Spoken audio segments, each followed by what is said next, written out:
Good morning. The secret of happiness is a heart kept open to the stranger.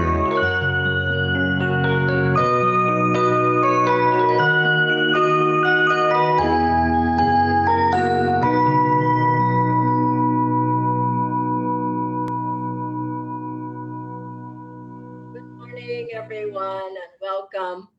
Let's start our satsang, our class today, off with a prayer together.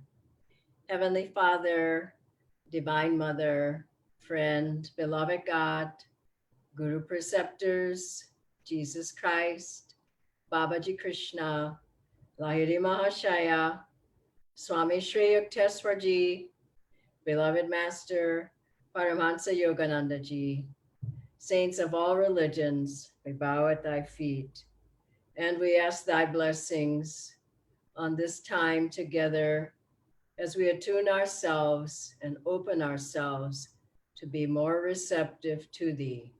Om Shanti, Shanti. We'll now hear a song, and then we'll hear an excerpt of a talk by Swamiji, and then we'll continue on with our class. Welcome again.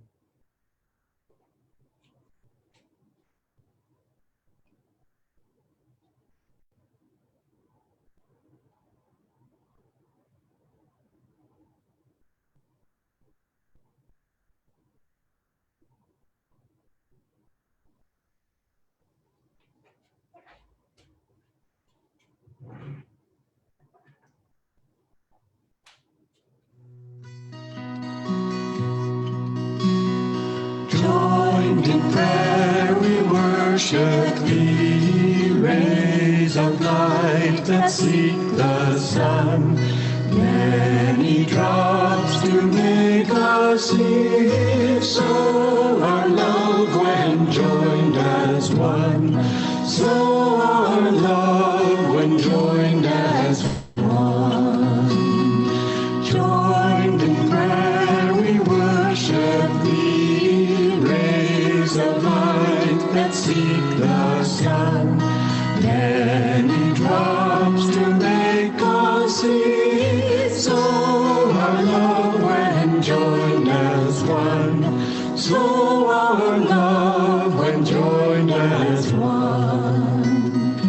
Joined in prayer we worship thee, rays of light that seek the sun, many drops to make us see, so our love when joined as one, so our love when joined as one.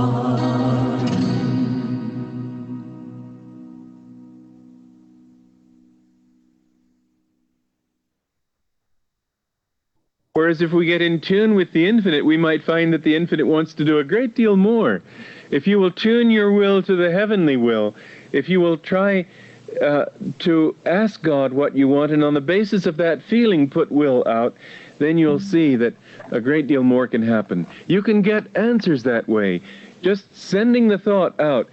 Now, willingness. Remember what Yogananda said, the greater the will, the greater the flow of energy.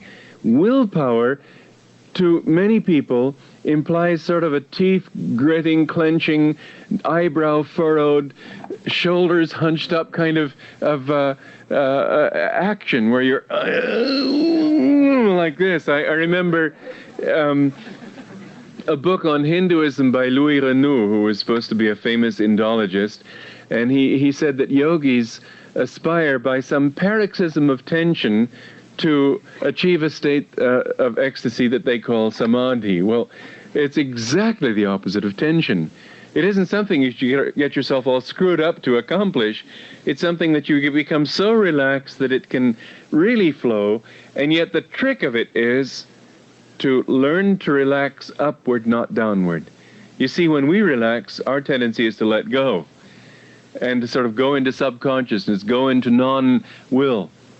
And when we will, we think that, well, to will, I've got to use my energy and I've got to become all tense. But when you learn it properly, you learn to relax upward rather than downward. You relax into superconsciousness rather than blasting your way there. You don't blow your mind. You transcend your mind like a balloon rising to its own natural heights.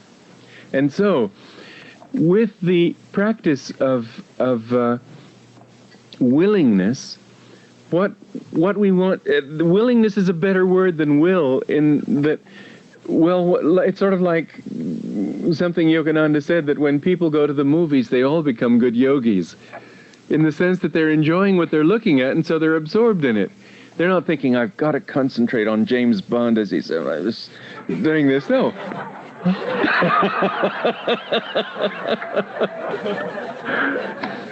When you enjoy what you're doing, you concentrate. And so, willingness to do, put your whole will into it. That's why I spoke about the importance of overcoming the death wish, the negative wish, the thought that, how are we going to have a pool party?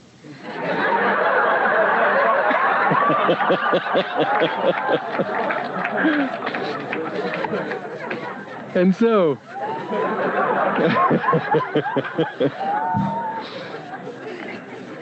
making the best of it, we might have a party indoors. Getting rid of all the thought that I wish it weren't so, I wish it were something else, and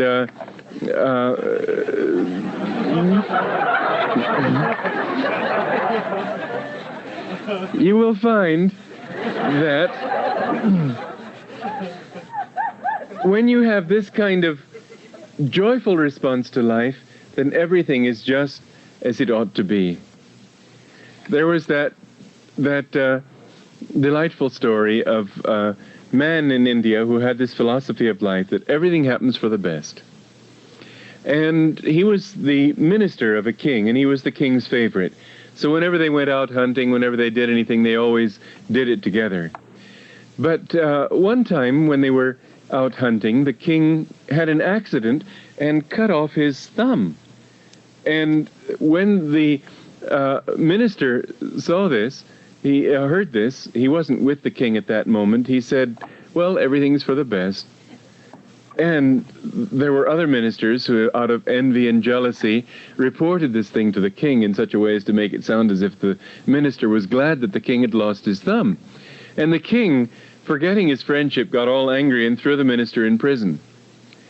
And a few days later, the king was out hunting again, and he was caught by a group of Thugis who worshipped in a very evil way. They would offer human sacrifices and so on.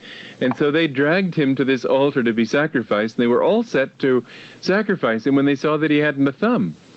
And they said, well, we can't sacrifice an imperfect body. And so they let him go. And the king, when he saw this, realized that it had indeed been for the best. And so he let the minister out. He said, all right, so it's true that it was for the best, but it didn't work out well for you, did it? You had to go to prison. And the minister said, yes, Your Majesty, but if I hadn't been in prison, I would have been hunting with you, and I don't have a missing thumb.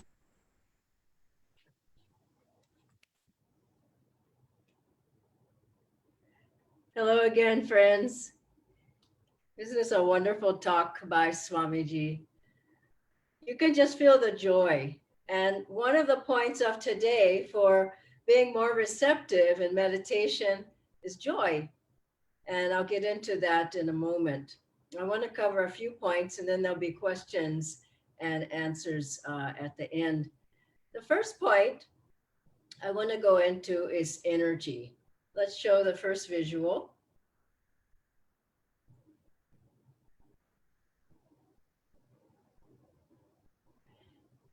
Thank you. Now, energy is so important for meditation.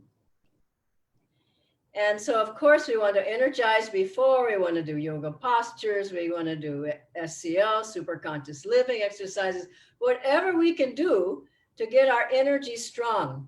And then when we go sit in our meditation room, make sure you have the proper asana that's going to keep the energy flowing upward instead of being pulled down. Have a wool and silk asana, proper sitting, picture the spine is straight. You may, a few times, I do this every day, tense and relax. Just when you're sitting, getting ready to meditate, you might do even count breath. Make sure there's proper ventilation in the room. All these have to do with having enough energy to sit with the focused mind to meditate. As well, do your practices. Don't sit there and let the mind be passive or blank for a half hour. If you're Kriya Bond, jump into your Kriya soon as you get into the meditation, because that will give you energy. That will lift you up, your energy up and your consciousness, so that when you're sitting afterwards for a long period, that you're uplifted. It's not a kind of a subconscious energy that you're in at the very beginning of your meditation. So you want to lift up, get energy flowing and lift the energy up first thing in your meditation. Okay, let's go on to the next one. Relaxation. Now, here's the thing. We were all at the event over the weekend, and there was a lot going on. It was fantastic, just glorious, I would say. And there was a lot of mental stimulation. There were a lot of people we saw, and conversations and classes and everything. And so now what do you want to do after that? After something like that, if at all possible, you need to go inside, not keep going out, out, out, out, out. You need to take that energy inside. And so I shut off my phone. I shut off my computer. I didn't get on WhatsApp because I wanted to take what I got inside. And so, and you remember Swamiji said to relax upward. So we're filled up and we don't want that energy to just be down, you know, and then we just can't get off of the couch or just watching one movie after another. But we want to relax up, but take some time during the week, one day if you can, a few hours, a whole day, half a day, and shut off all of the stimulation that's coming to you, all the outward stimulation, and rejuvenate yourself. Then when you go to meditate, you have that pool of peace. You don't have this nervousness, restlessness, anxiety, anxiousness that's caused by life, really. You have to take times when you just really pull back. So that's the second point. You can do that also through, I wanted to bring some instruments to show you. I don't have time to play these for you today, but this is a tanpura, a small tanpura. And this really helps you to relax. All you have to do is pluck the strings. You have to make sure it's in tune. Pluck the strings, hold it right next to your body, and boy, is it relaxing. So you may try this. Of course, there's you can't see it from where you are, but there's a harmonium. Play the harmonium to be able to relax away from the tensions, the gong. If you can get a gong or a smaller gong or a bell, you just feel, yes, I'm relaxing. Of course, playing the music, chanting. If you don't chant on your own, get the music and chant along with it.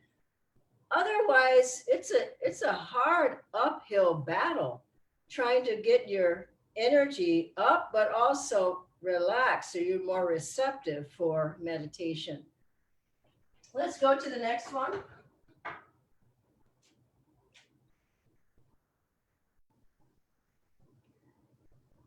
Yes, this is enthusiasm and willingness, and Swamiji spoke about this. When you go to your meditation, there should be interest, enthusiasm. You want to be there. It shouldn't be forced. Now, here's the thing. I kind of have enthusiasm about exercise. I know I love to exercise and I want to exercise, but there's so many doubts that come in. Oh, it's too hot. Oh, it's too cold. Oh, it's too crowded at the park. Oh. So what I do, I just break out. I get dressed, I just run out the door. And then I don't have time to think about it. I don't want to think about it. I want to do it. And so with meditation, get up in the morning, walk in place, energize, go to your meditation room, put on the music. Then I brought some books that will help you feel enthusiastic. This is a great book, Metaphysical Meditations. Open any page and get enthusiastic from that. Willing, affirmations. You might do an affirmation. I'm submerged in eternal light. Or one of the very beautiful affirmations of masters. Here's Songs of the Soul. Keep some books in your meditation room so that you can just, when you're feeling, oh, I don't really want to be here, but I have to be here, open any page and get inspired, get enthusiastic. Whispers from Eternity. Fantastic. Any page you open, you will find an inspired poem, prayer, or prayer by Master. Okay, let's go to the next one. Openness. Yes, so then as you are sitting meditating, it's subtle, but feel yourself in attunement with another level of reality where the masters are there. They're there. For those who think me near, I am near. Whoever calls to Babaji will, with devotion, will receive an instantaneous blessing. And so just feel yourself just vibrating on their level. And you can call to them Om Guru or Om Babaji, but feel your whole consciousness is magnetically drawing, pulling them, feeling they're next to you, they're inside your body. You're seeing them at the spiritual eye, however you want, but there needs to be that I'm not there because I have to be there, but I'm here out of love, out of devotion, and my masters are with me. And feel yourself. There was one disciple who said, Master, I don't feel you as much as the others do. And he said, if you shut the door, how can I come in? And so feel that you open the door of my heart, open wide, I keep for thee. Okay, and so let's go on to the next one. Yeah, this is gratitude and joy. And now it's interesting, you see how wonderful this fellow's face is. He's happy about what he's doing. He's got his hands in the pranam position, and he's got a smile on his face. Now, this is how we should come to meditation. We should come joyful. We feel Kriya brings joy. And I was looking at the faces of the people I saw at all the tables last weekend. We had the program change. And what I saw, what's going through every person was divine joy. There was a smile on the faces, there was sweetness, there was happiness, there was joy. When you go to your meditation, don't, as Swamiji said, don't sit there and say, when am I going to have joy? But go there with the joy, with a smile on your face and with joyfulness. Feel like I have joy. It's already there. And as I open myself, I will bathe myself in that joy. And with gratitude, just feel everything. I mean, think about everything you have on the path. Just be grateful instead of, oh, I didn't see the light, or I'm not in the Om yet, or I haven't gone into Samadhi. Just be so grateful that you have a path, Guru Bhai's 5 avatars guiding you, Swami Kriyanandaji guiding us, places we can go when they're open, online programs all the time, books, music, everything that will help us to uplift ourselves in the light. Okay, so I think that's the last. One more thing I want to show you is that the last one? Natendra, there's another? Oh yeah, okay, so here's this one. Now this is music that will help to relax you and make you more receptive in meditation. So any of these, I really recommend metaphysical meditations is music with poems of Master or prayers, chant of the angels is very, very uplifting. Of course, Om we play every time we have the class. So any of these, and there are many, 150 pieces of music is a lot. I mean, 400 pieces of music is a lot to choose from. And then finally, I'll show you these.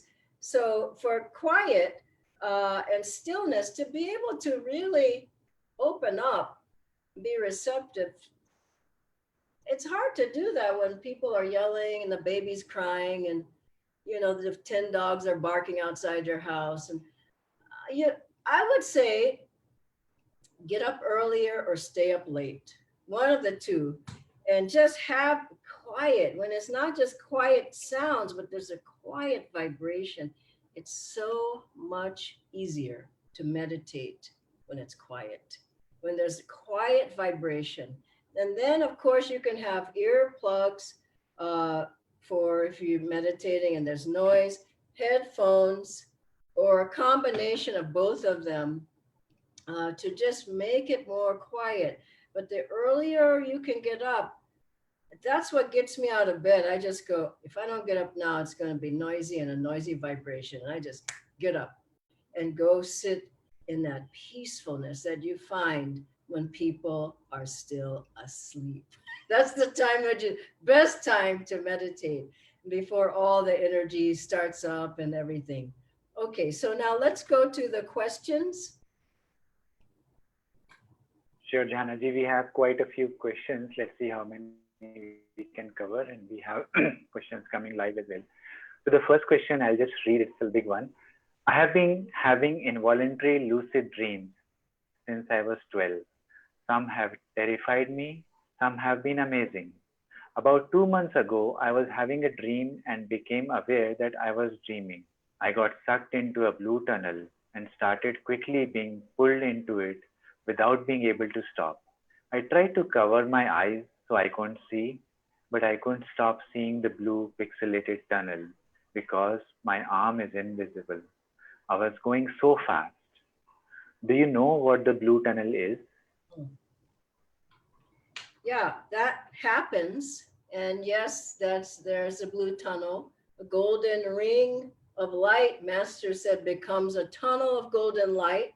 And a blue ocean, blue field becomes a tunnel of blue light. And then the silvery white 5-pointed star in the middle of the blue opens up. And you progressively go through each ring, you could say, of consciousness until you go through that star into the infinite. And this doesn't happen all at once, typically, but it's kind of like a bird in a cage. The cage doors open, and he's been in a cage for a long time, and the bird is afraid to go out. So this is what happens with people. They get afraid, and then the experience ends.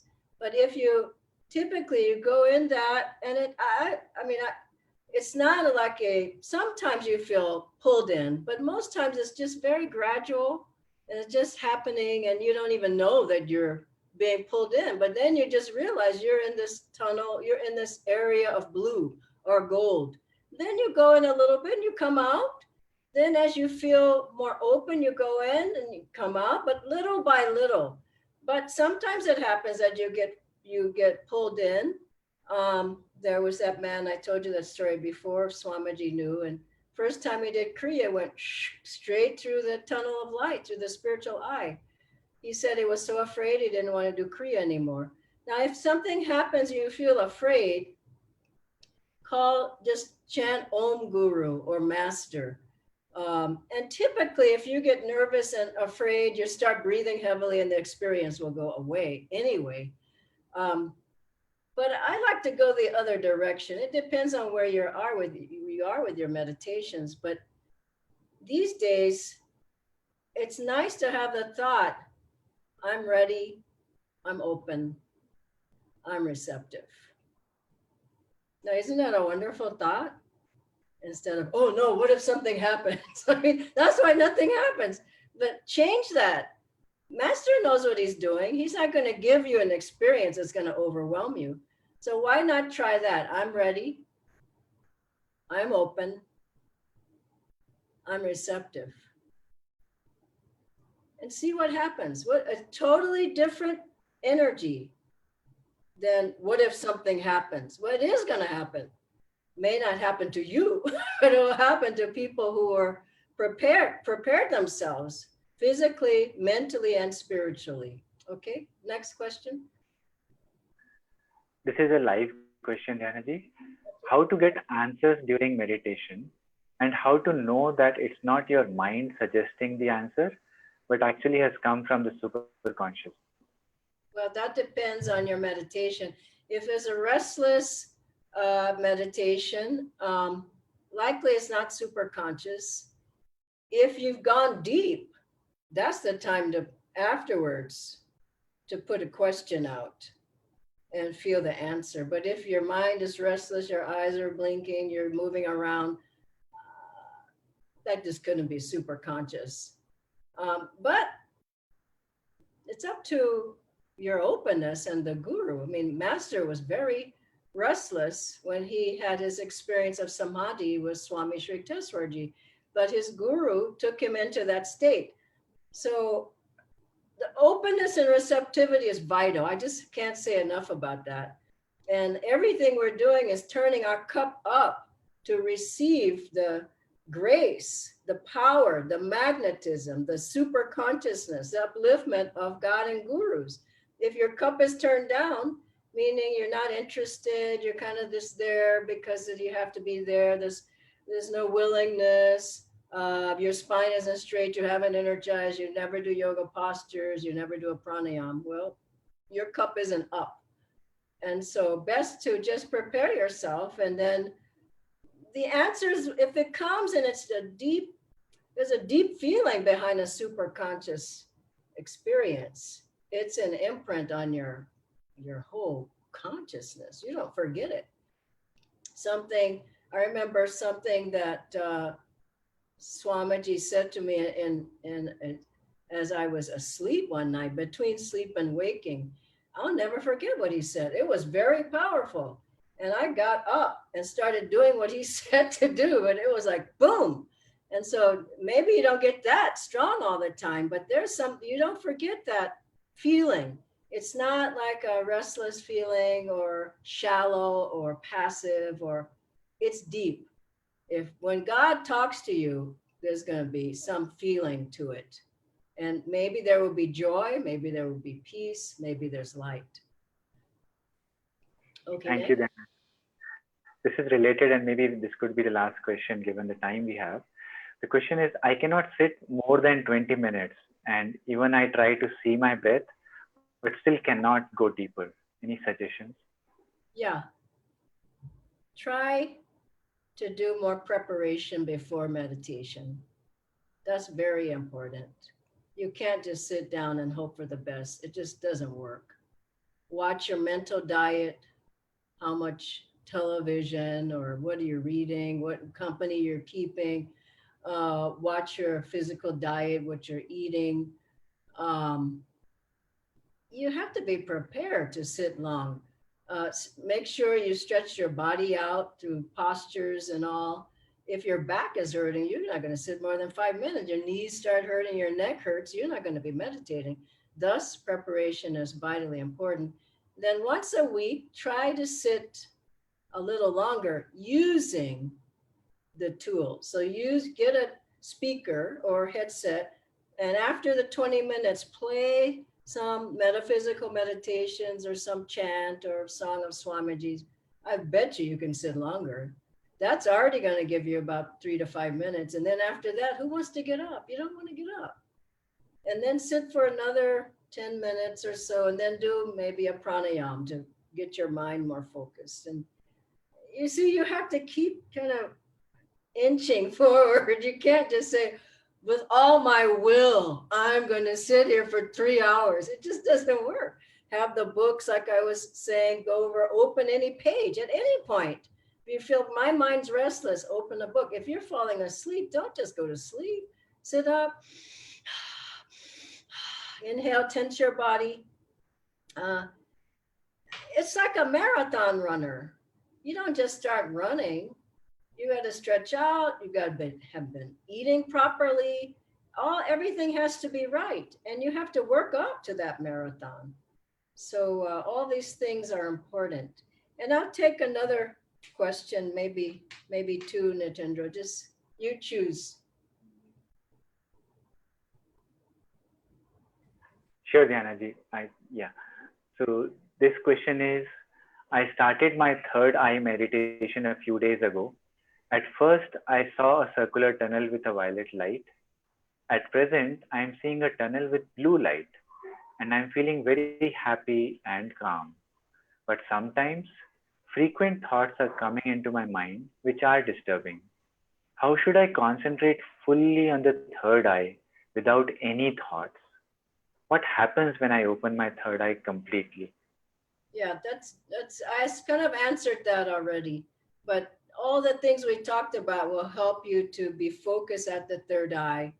And also, if as you go through that's the star, you're merging like a wave with the ocean. You're merging your consciousness with the divine consciousness. You're swimming in that ocean now. That takes some time, but work up to it. Don't be afraid of the spiritual eye. This is what I get from some people. Just and some people say, and that's maybe one of those questions, they don't see anything, but that's nearly impossible. There's a darkness there, and in that dark area, if you really look with calmness, there's some color there. Behind the darkness, Master said, shines the light of God.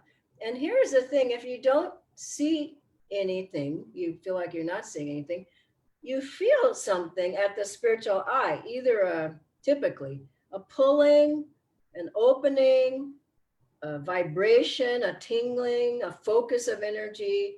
Now that's the forerunner typically of the light coming.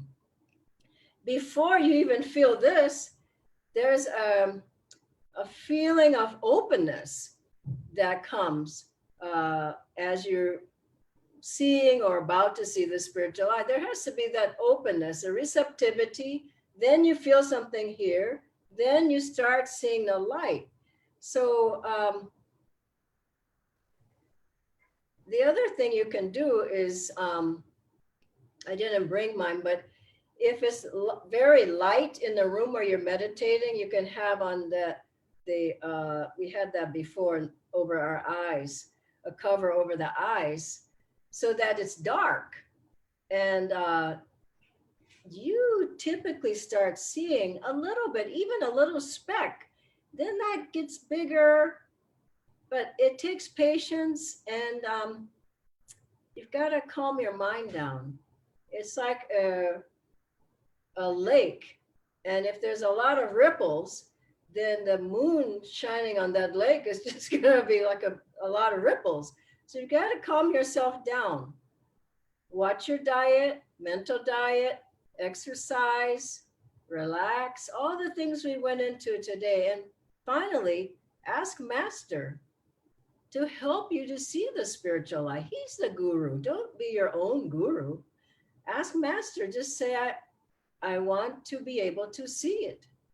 And he will help you in time to see it. Little by little, typically, but sometimes it's just right there. And it's just a wonderful feeling and vibration. So did we cover most of the questions, Natendra? Is there any one that didn't fit into this? I think we have covered, Dhyanaji. Yeah. Okay, wonderful. So I think we'll close here. Let's just close with a moment of silence and just look here at the spiritual eye. Feel yourself ready, open, receptive.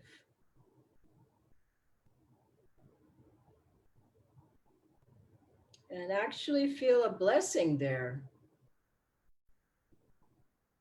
from the masters.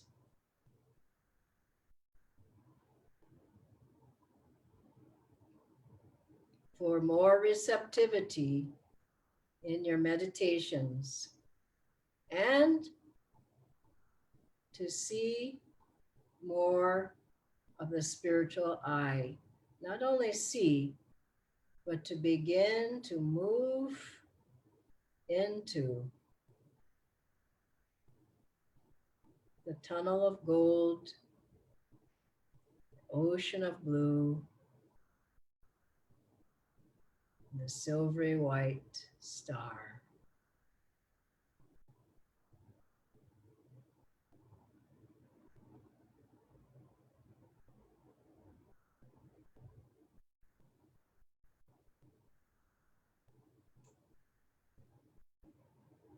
Om Shanti, Shanti, Shanti. God bless you all and have a wonderful day.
Om.